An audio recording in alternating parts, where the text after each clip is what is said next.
आरोग्य अंक में माता एवं शिशु के स्वास्थ्य की रक्षा के लिए जानने योग्य आवश्यक बातें। गर्भावस्था में स्वस्थ कैसे रहें। नारी के जीवन का महत्वपूर्ण समय गर्भावस्था का होता है।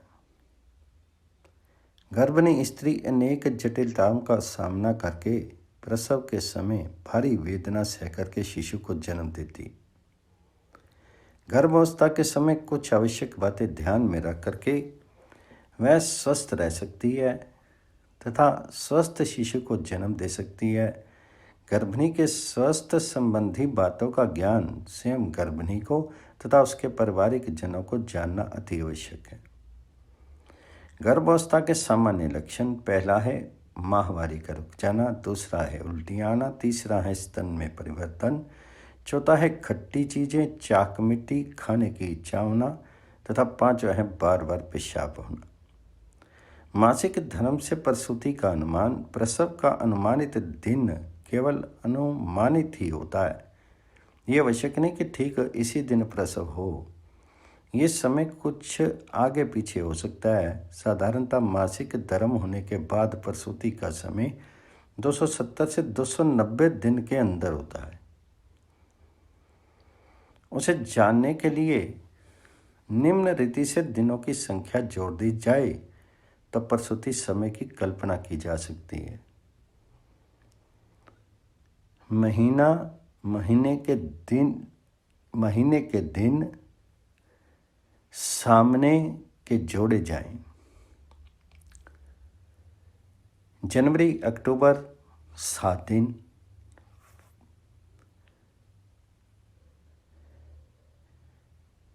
फरवरी नवंबर के 7 दिन, मार्च दिसंबर 5 दिन, अप्रैल जनवरी 4 दिन, मई से फरवरी 4 दिन, जून से मार्च 7 दिन। अब महीना है जुलाई, महीने के दिन जोड़ें 6 दिन, अगस्त से मई 7 दिन, सितंबर से जून 7 दिन, अक्टूबर से जुलाई 7 दिन, नवंबर से अगस्त 7 दिन, दिसंबर से सितंबर 6 दिन। उदाहरण, यदि 10 जनवरी को मासिक धर्म हुआ है तो उसमें 7 मिलाने से 17 अक्टूबर के प्रसूति होने का समय समझना चाहिए। गर्भावस्था के तनाव से बचें। गर्भवती महिला यदि किसी प्रकार मानसिक तनाव में रहती है तो इसका सीधा असर गर्भस्थ शिशु पर पड़ता है। इसलिए गर्भावस्था में स्त्रियों को प्रसन्न रहना चाहिए ताकि बच्चा स्वस्थ हो। प्रसिद्ध मनोवैज्ञानिक लेनी स्वास्ती ने अपनी प्रसिद्ध पुस्तक वर्ल्ड ऑफ द अनबोर्न में लिखा है कि मनुष्य की जिंदगी का सबसे महत्वपूर्ण समय इसके जन्म से पहले का होता है। गर्भ में शिशु चेतन प्राणी होता है तथा उसका अवचेतन मस्तिष्क उस अवधि की स्मृतियों को भली भांति संजोए रखता है। माता के संवेगों को वह जल्दी ही अपने अंदर समेट लेता है। गर्भवती को अपने शिशु के भविष्य के लिए प्रसन्न एवं आशावादी रहना चाहिए। गर्भवती स्त्रियों का आहार, गर्भावस्था में शिशु अपने पोषण के लिए मां पर निर्भर करता है। इस दौरान मां को सामान्य की अपेक्षा 300 कैलोरी से अधिक ऊर्जा का सेवन करना पड़ता है। अतः उसे विशेष ऊर्जा, शक्ति तथा पोषक तत्वों की आवश्यकता पड़ती है। इस संबंध में यहाँ एक तालिका दी जा रही है। पोषक तत्व क्या है, खाद्य पदार्थ उसमें क्या होने चाहिए और उपयोग उसका। पहला है कैल्शियम और इसके खाद्य पदार्थ दूध से बने पदार्थ, अखरोट, बादाम, पिस्ता आदि। और इसका उपयोग है भ्रूण की हड्डियों एवं दांतों के विकास के लिए जरूरी तत्व हैं ये। दूसरा पोषण तत्व चाहिए होता है आयरन। इसके खाद्य पदार्थ इसके लिए खाने चाहिए योग्य हैं वो है सूखे फल, हरी पत्तेदार सब्जियां, ताजे फल, और इसका उपयोग भ्रूण में रक्त कोशिकाओं के निर्माण के लिए बहुत आवश्यक है। ये फिर पोषक तत्व एक चाहिए होता है विटामिन्स। इसमें खाद्य पदार्थ जो लेने चाहिए ताजे फल, हरी सब्जियां, अंकुरित अनाज, सलाद आदि।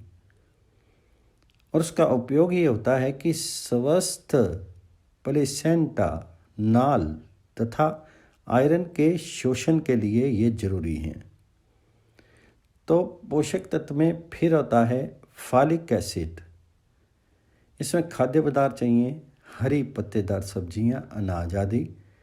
और इसका उपयोग ये होता है कि बच्चे के स्नायु तंत्र के विकास के लिए ये जरूरी है। फिर पोषक तत्व एक जिंक चाहिए होता है, जिसमें खाद्य पदार्थ आते हैं अनाज, दालें आदि।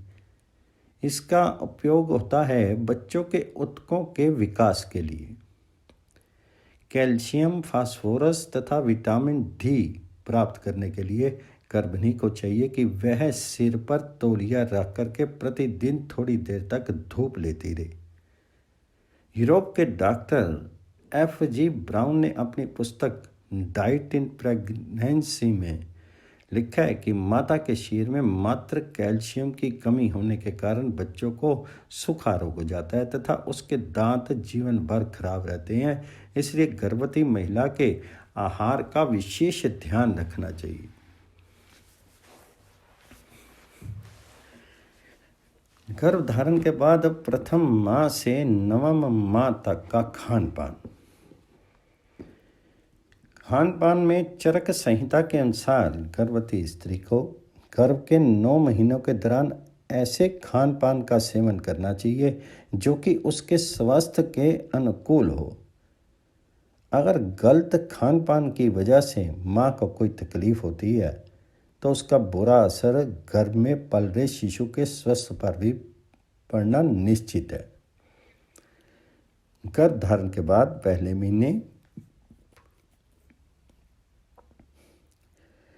महीने के दौरान गर्भवती को सुबह शाम मिश्री मिला दूध पीना चाहिए। सुबह नाश्ते में 1 चम्मच मक्खन, 1 चम्मच पिसी हुई मिश्री और 2-3 काली मिर्च मिला करके चाट लें। इसके बाद नारियल की सफ़ेद गिरी के 2-3 टुकड़े खूब चबा चबा कर खा ले और अंत में 5-10 ग्राम सौंफ खूब चबा चबा कर खाए। दूसरा महीना शुरू होने पर रोजाना 10 ग्राम शतावर का बारीक पाउडर और पिसी मिश्री को दूध में डाल करके उबाले। जब दूध थोड़ा गर्म रहे तो इसे घूट घूट करके पी ले। पूरे माह सुबह और रात में सोने से पहले इसका सेवन करें। तृतीय माह, तीसरा महीना शुरू होने पर सुबह शाम 1 गिलास ठंडे किए गए दूध में 1 चम्मच शुद्ध घी और 3 चम्मच शहद घोल करके पिए। इसके अलावा गर्भवती को तीसरे महीने से ही सोम घृत का सेवन शुरू कर देना चाहिए और 8वें महीने तक जारी रखना चाहिए। चतुर्थ मास में दूध के साथ मक्खन का सेवन करें। पंचम मास में सुबह शाम दूध के साथ 1 चम्मच शुद्ध घी का सेवन करें। छठे महीने शतावर का चूर्ण और पिसी मिश्री डाल करके दूध उबाले थोड़ा ठंडा करके पिए। सप्तम माह में छठे महीने की तरह ही दूध पिए, साथ ही सोम घृत का सेवन बराबर करती रहे। 8वें महीने दूध, घी, सोम घृत का सेवन जारी रखना चाहिए। साथ ही शाम को हल्का भोजन करें। इस महीने में गर्भवती को अक्सर कब्ज या गैस की शिकायत रहने लगती है, इसलिए तरल पदार्थ ज्यादा लें। यदि कब्ज फिर भी रहे तो रात में दूध के साथ 1-2 चम्मच ईसब घोल लें। 9वें महीने में खान पान का सेवन 8वें महीने की तरह ही रखें। बस इस महीने में सोम घृत का सेवन बिल्कुल बंद कर दे। गर्भावस्था में करने योग्य कार्य। पहला है, गर्भावस्था के दौरान गर्भवती की को अपना मन सदैव प्रसन्न रखना चाहिए। दूसरा, गर्भवती को अच्छे साहित्य का अवलोकन तथा महापुरुषों के जीवन चरित्र के ऊंचे आदर्शों का चिंतन मनन करना चाहिए। तीसरा, गर्भकाल के दौरान सदा ढीले वस्त्र पहनने चाहिए। कसे वस्त्रों से बच्चों के विकलांग होने की संभावना बढ़ जाती है। चौथा, गर्भवती महिला की दिनचर्या नियमित होनी चाहिए तथा घरेलू कार्यों को करते रहना चाहिए। पांचवा, ज़्यादा समय खाली पेट नहीं रहना चाहिए। नियमित समय पर थोड़ी थोड़ी मात्रा में भोजन ग्रहण करें।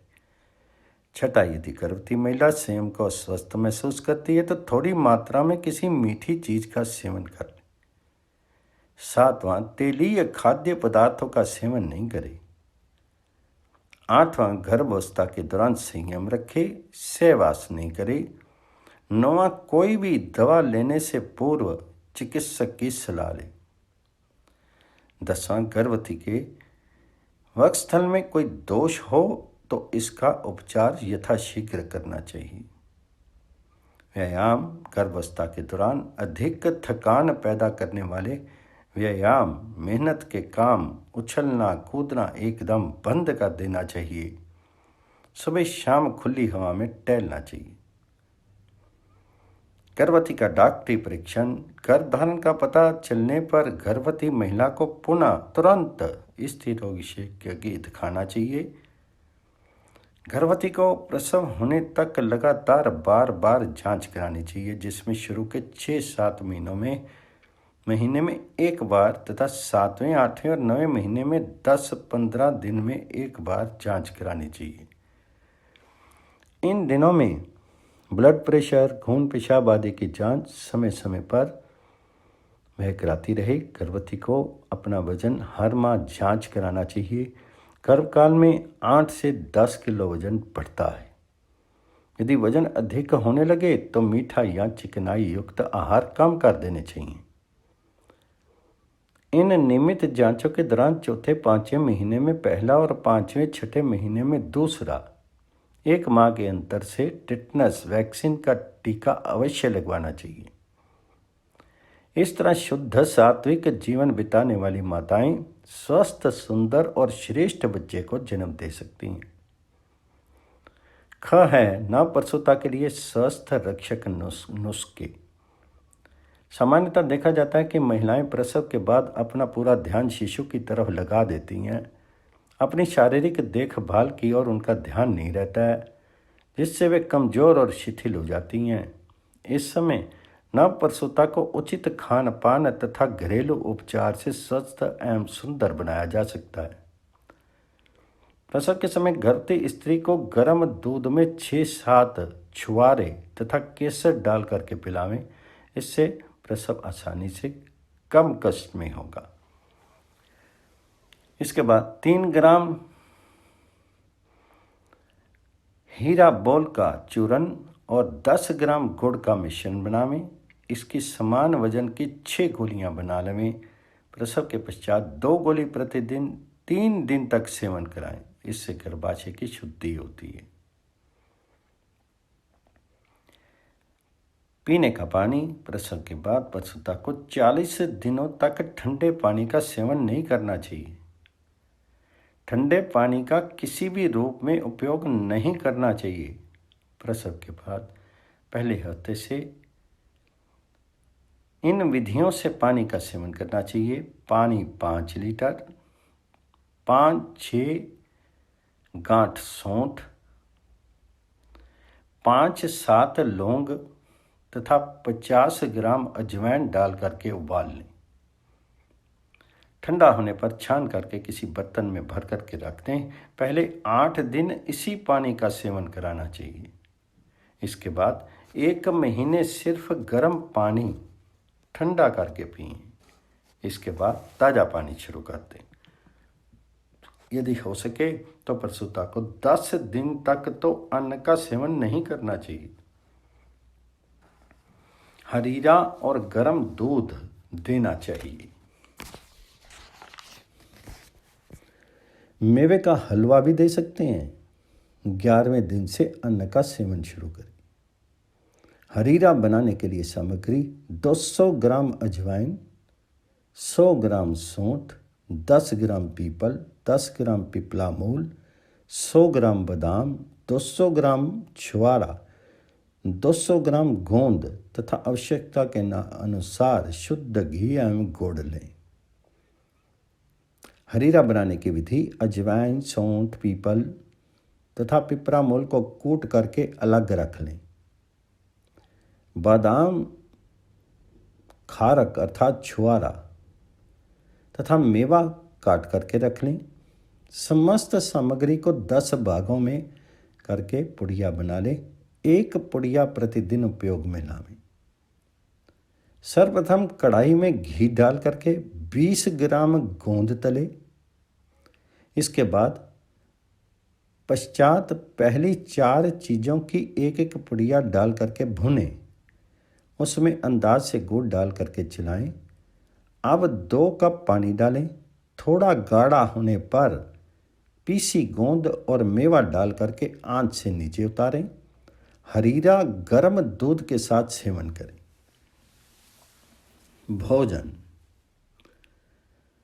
भोजन में हरी सब्जी, मूंग की दाल और चपाती देनी चाहिए। 5 गांठ सौंठ तथा 20 लौंग पीस करके शीशी में रख लें। भोजन करते समय दाल सब्जी में ये चूर्ण डाल दें। सुबह शाम लड्डू खिला करके गर्म दूध पिलाना चाहिए। हरीरा या लड्डू खाने के 1 घंटे तक पानी का सेवन नहीं करना चाहिए। खाना खाने के बाद भुनी हींग का सेवन करना चाहिए। लड्डू बनाने की विधि: सामग्री होगी: सौंठ 100 ग्राम, पिपला मूल 20 ग्राम, पीपल 20 ग्राम, जावित्री 5 ग्राम, जायफल 1, सफ़ेद मूसली 50 ग्राम, असगंधा 20 ग्राम, मिश्री 20 ग्राम, गोखरू 20 ग्राम, स्टावर 20 ग्राम, बिदारी कंद 20 ग्राम, काली मूसली 20 ग्राम, समहालू के बीज 20 ग्राम, सुपारी के फूल 20 ग्राम, चिकनी सुपारी 50 ग्राम, केसर 5 ग्राम।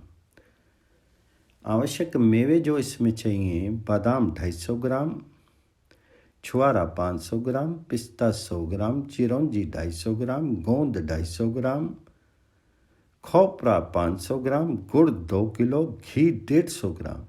विधि है: पहले घी में गोंद तलें। फिर सब दवाइयों का चूर्ण बना करके घी में भुनें। फिर सभी मेवा बारीक काट करके भूनें। अब गुड़ कूट करके घी मेवा दवाइयाँ मिला करके लड्डू बना लें। पान इस प्रकार बनावें: 1 पान में थोड़ा सूखा कत्था हल्का चूना लगाएं। जायफल 2-3 टुकड़े, सुपारी 2-3 टुकड़े, थोड़ी सी जायपत्री एवं 1 लौंग रखें। ये पान प्रसूता को खिलाएं। 10 मूल काढ़ा, इसे सुबह शाम 2 बार सेवन करें। ये बहुत लाभकारी है। मालिश: प्रसूता के लिए 40 दिन तक मालिश आवश्यक है। मालिश सरसों के तेल या पेनकिल ऑयल से करें। मंजन: प्रसव के बाद प्रसूता को 1 चम्मच सरसों का तेल और 1 चम्मच सेंधा नमक मिला करके मंजन करना चाहिए। इससे मसूड़े स्वस्थ और मजबूत होते हैं।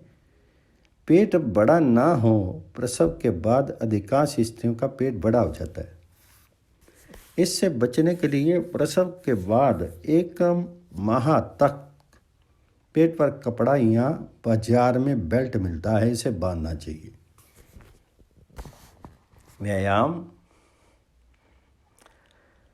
प्रसव के 40 दिन बाद हल्का तथा थोड़ा व्यायाम करें। धीरे धीरे व्यायाम का समय बढ़ाया जा सकता है। प्रसव के बाद यदि वजन बढ़ रहा हो तो भूखे मत रहिए। संतुलित एवं पौष्टिक भोजन लीजिए उपयुक्त उपायों को सावधानी पूर्वक करके अपना करके गर्भिणी स्त्रियां स्वस्थ और सुंदर रह सकती हैं।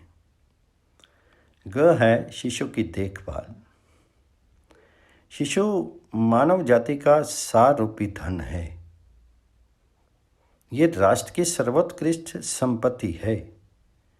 इसके लालन पालन में बहुत सतर्क रहने की जरूरत है। आज के बच्चे कल के कर्णधार हैं। इन्हीं पर देश, समाज, जाति की उन्नति निर्भर है। अतः इनकी प्रसन्नता, स्वास्थ्य, शिक्षा एवं विचारधारा आदि का विशेष ध्यान रखना चाहिए। जब बच्चा माँ के घर में रहता है तब उसके शरीर का पालन पोषण माँ के आहार से होता है। इसलिए जो गर्भवती स्त्री पौष्टिक आहार लेती है वह स्वस्थ, सुडौल और निरोग शिशु को जन्म देती है। जन्म के बाद शिशु स्वस्थ, निरोग बना रहे और शिशु का समुचित विकास हो सके, इसके लिए माता को प्रसव के बाद कम से कम 6 मास तक अपने खान पान और आहार का विशेष ध्यान रखना चाहिए। पौष्टिक आहार और दूध का सेवन करना चाहिए तथा शिशु को भी पोषक आहार देने का पूरा ध्यान रखना चाहिए। शिशु स्वास्थ्य का संरक्षक। दुग्धपान।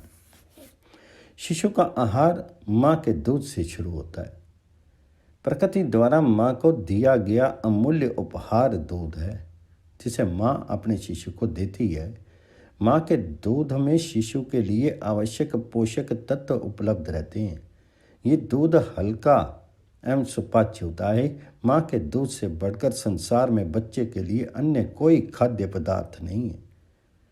माँ के दूध की प्रशंसा में आयुर्वेद ने कहा है कि हे शुभानने, जिस प्रकार देवता अमृत का सेवन करके दीर्घायु हुई, उसी प्रकार तुम्हारा अमृत समान दूध पी करके तुम्हारा बालक दीर्घायु हो। प्रसव के बाद माता के दुग्ध से गाढ़ा पीला दूध, जिसमें कोलेस्ट्रम होता है, निकलता है। इसे शिशु को अवश्य पिलाना चाहिए। इससे शिशु की रोग निरोधक क्षमता बढ़ेगी और शिशु स्वस्थ रहेगा। शिशु को कितनी बार और कितना दूध पिलाना चाहिए? कुछ माताओं की आदत है कि जब बच्चा रोता है तब दूध पिलाती हैं, परंतु ये तरीका गलत है। बच्चे के रोने के कई कारण हो सकते हैं, उन कारणों को दूर करने का ध्यान रखना चाहिए। यहाँ स्वास्थ्य विभाग की सिफारिश के मुताबिक इंडियन रेड क्रॉस सोसाइटी द्वारा प्रकाशित चाइल्ड वेलफेयर नामक पुस्तिका में दी गई तालिका की नकल दी जाती है। अगर इस तालिका के अनुसार बच्चों को दूध पिलाया जाए तो उनके स्वास्थ्य के लिए बड़ा उपयोगी सिद्ध होगा। यह नियम चाहे बच्चों को माँ से दूध पिलाया जाए या बोतल से, दोनों में लागू होगा। बच्चों की उम्र पहले 4 दिन में प्रति 2 घंटे, दिन में प्रति 2 घंटे पर, रात में 2 बार और 24 घंटे में 6 से 10 बार, और एक बार में 1 से 2 औंस तक दूध देना चाहिए। 5वें, 6ठे और 7वें दिन प्रति 2 घंटे पर, दिन में प्रति 2 घंटे पर, रात में 2 बार, 24 घंटे में 10 बार, एक बार में 1 या 2 औंस। दूसरे सप्ताह में दिन में 2 घंटे पर, रात में 2 बार, 24 घंटे में 8 बार और एक बार में 2 में 2.5 औंस तक। तीसरे सप्ताह में प्रति दिन में प्रति 2 घंटे पर, रात में 2 बार, 24 घंटे में 8 बार, एक बार में 2.5 से 3 औंस तक।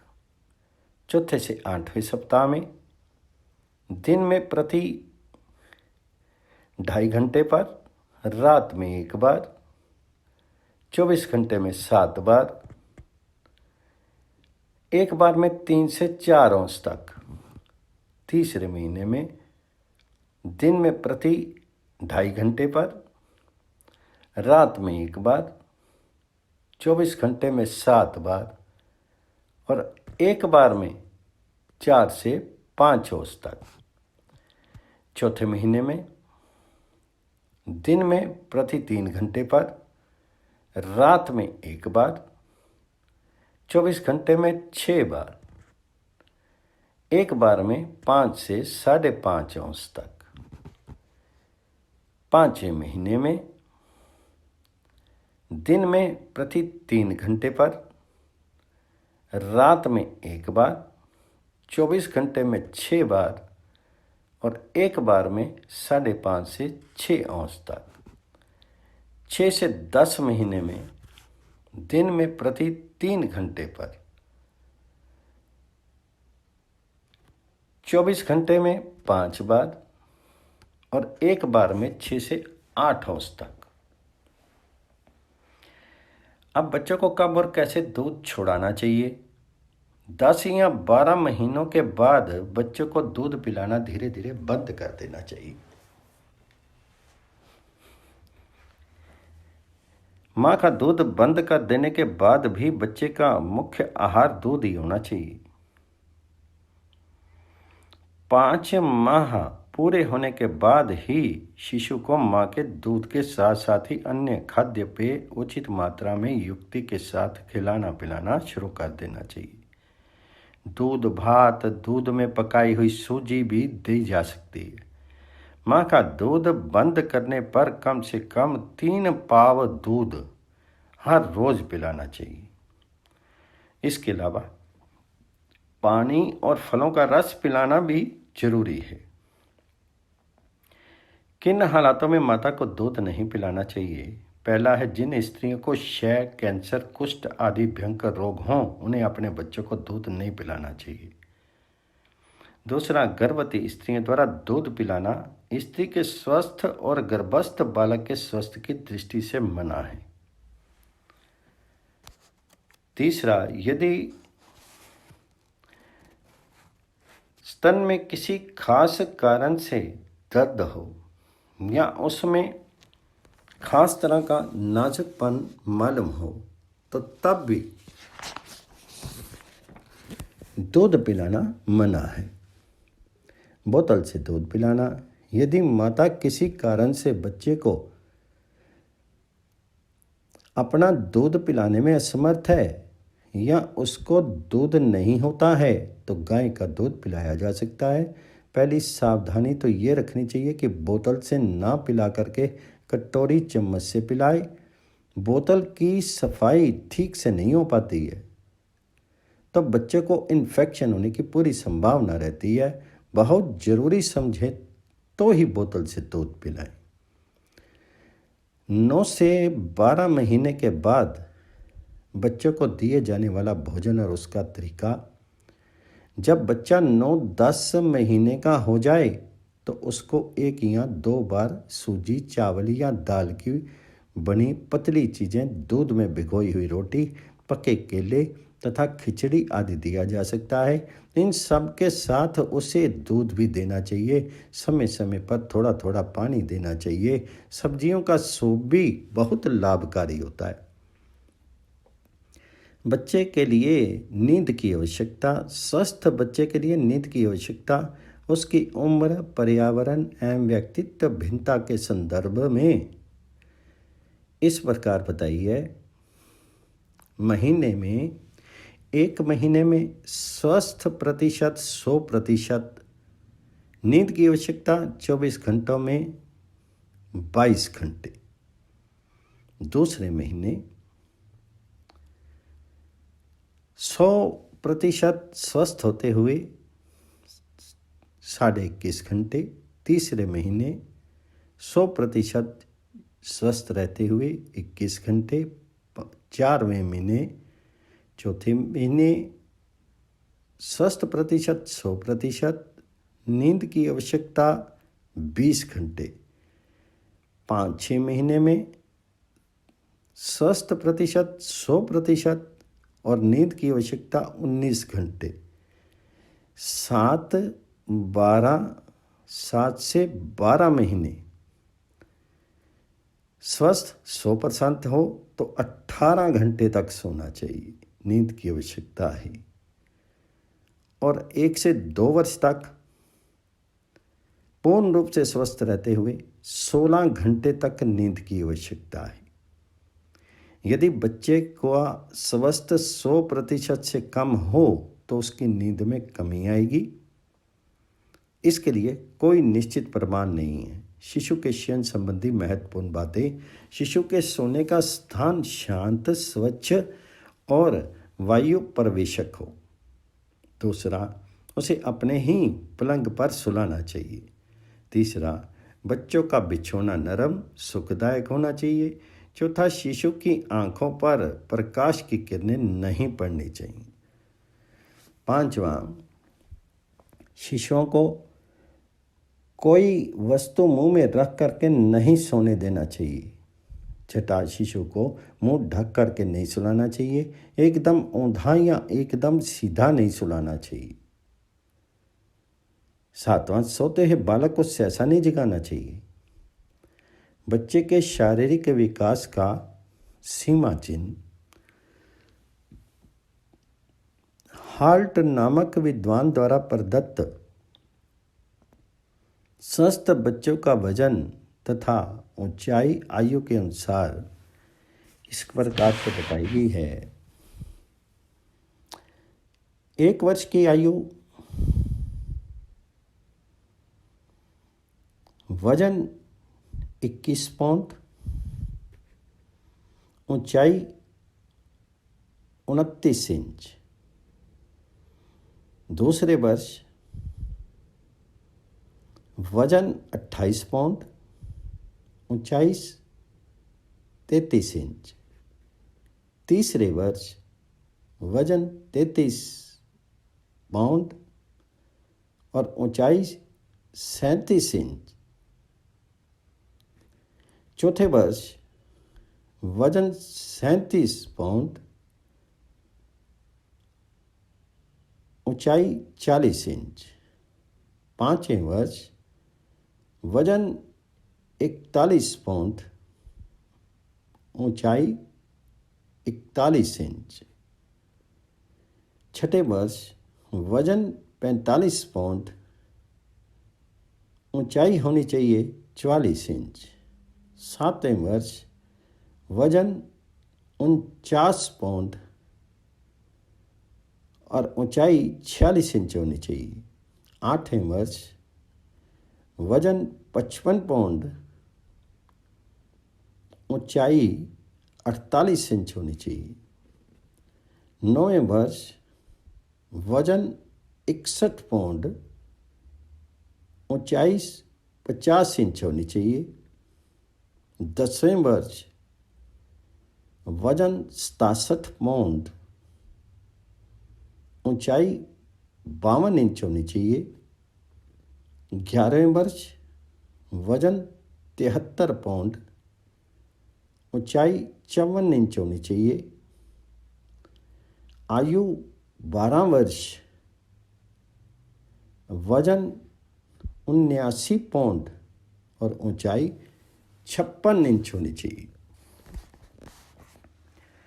शिशु विकास के लक्षण: पहला है 3 मास की आयु में बच्चा अपनी गर्दन को सीधा रखने की क्रिया सीखता है।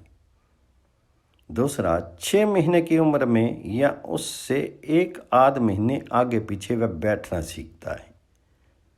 तीसरा, 9 महीने की उम्र में खड़ा होना सीखता है तथा पैरों के बल घिसटने लगता है।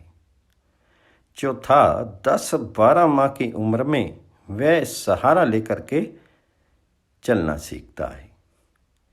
पांचवा, 1 वर्ष या इससे 1-2 महीने अधिक की अवस्था में वह स्वतंत्र रूप में चलना सीखता है तथा छोटे छोटे शब्द जैसे माँ, पा, टा, दा का उच्चारण कर सकता है। छठा, 1.25 वर्ष का बालक सरलता से दौड़ सकता है और छोटे छोटे सरल शब्दों का उच्चारण कर सकता है। सातवां है, 2 वर्ष की अवस्था में उसे कुछ बोलना आना ही चाहिए। 8वां, 3 वर्ष में बालक पूर्ण बोलना, जो कि मनुष्य का सर्वश्रेष्ठ गुण है, सीख लेता है। 9वां, 5 वर्ष के बाद बच्चे विद्या आरंभ करने योग्य हो जाते हैं। ये 5 वर्ष ही शिशु जीवन काल कहलाते हैं। दांत निकलने का समय, बच्चों में करीब 8 माह से लेकर के 14 मास तक दांत निकलना अच्छा माना जाता है। अधिकांशतः नीचे के दांत ऊपर के दांत के पहले निकलते हैं। दूध के दांत 2.5 वर्ष तक निकलते हैं। 1 वर्ष के बच्चे लगभग 6 दांत, 1.5 वर्ष के बच्चे लगभग 12 दांत, 2 वर्ष के बच्चे लगभग 18 दांत, 2.5 वर्ष के बच्चे लगभग 20 दांत और 4 से 6 वर्ष में बच्चों के दूध के दांत धीरे धीरे टूटने लगते हैं और नए दांत आने लगते हैं। 6ठे वर्ष में प्रायः 28 दांत होते हैं। युवा अवस्था में 32 दांत होते हैं। महर्षि कश्यप ने दांतों की संख्या 32 बताई है, किंतु 32 की संख्या सर्वत्र निश्चित नहीं है। बच्चों को रोग प्रतिकारक टीके कब और कैसे दें? बच्चों को रोग प्रतिरोधात्मक टीके सही समय पर डॉक्टर की सलाह लेकर के लगवाने चाहिए। यदि बच्चा ज्वर, दस्त, उल्टी, एलर्जी, सर्दी आदि से पीड़ित है तो टीके ना लगवाएं। टीके लगवा करके बच्चों को कई जानलेवा बीमारियों से बचाया जा सकता है।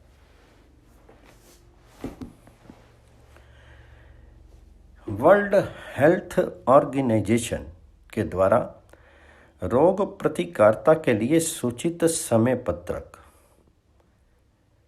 पहला है जन्म के समय BCG और पोलियो विरोधी टीके का पहला डोज बच्चे को दें। दूसरा, बच्चे की 1.5 मास की उम्र में त्रिगुणी टीके का पहला डोज और पोलियो विरोधी टीके का दूसरा डोज दें। तीसरा, बच्चे की 2.5 मास की उम्र में त्रिगुणी टीके का दूसरा डोज और पोलियो विरोधी टीके का तीसरा डोज दें। चौथा है, बच्चे की 3.5 मास की उम्र में त्रिगुणी टीके का तीसरा डोज तथा पोलियो विरोधी टीके का चौथा डोज दें।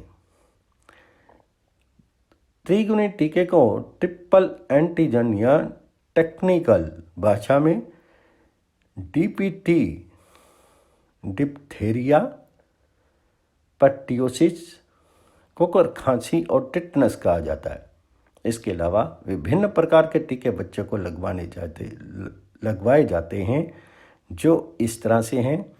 द्विगुणी टीके के बच्चों को त्रिगुणी टीके के डोज पूरे होने के बाद 1.5, 3, 5 और 14 वर्ष की उम्र में दिए जाने वाले बूस्टर डोज में से 5 और 14 वर्ष में त्रिगुणी के स्थान पर द्विगुणी टीके लगाए जाते हैं। बाल लकवा के टीके 3 महीने की उम्र के बच्चों को 4 से 6 सप्ताह के अंतर पर 3 से 5 डोज पिलाने चाहिए। खसरा के टीके 9 महीने से 2 वर्ष की उम्र के बीच ये टीका लगवाया जाता है। ये टीका एक ही बार लगाया जाता है। MMR टीके खसरा जैसे रोगों के लिए बच्चों को ये टीका 9 महीनों से 2 वर्ष की उम्र तक दिया जाता है। टाइफाइड का टीका जन्म के बाद 5 वर्ष तक के बच्चे को टाइफाइड के टीके के लगवाए जा सकते हैं। संक्रामक पीलिया के टीके। पीलिया एक संक्रामक रोग है। ये बीमारी फैल रही हो तो इसके संक्रमण से बचने के लिए हेपेटाइटिस B नामक टीके दिए जाते हैं। 1 महीने के अंतर पर ऐसे 3 इंजेक्शन लेने चाहिए। उपयुक्त टीके सही समय पर बच्चे को लगवाने आवश्यक हैं। टीका देने के बाद बच्चे को 6 से 10 घंटे में हल्का बुखार या दाने उभर सकते हैं। ऐसी स्थिति में चिंता की कोई बात नहीं है। 1-2 दिन में स्थिति स्वतः ठीक हो जाती है। बालकों के शारीरिक तथा मानसिक स्वास्थ्य पर उनके माता पिता, देश, राष्ट्र की समस्त उन्नति निर्भर है। श्रेष्ठ संतान को जन्म देना और बालकों को निर्बल या सबल रखना प्रायः माता के ऊपर निर्भर है। इसलिए सबसे पहले माता पिता बनने के पूर्व ही शिशु संबंधी सब प्रकार का पूर्ण ज्ञान प्राप्त कर लेना चाहिए और उनका पालन पोषण उचित तरीके से करना चाहिए।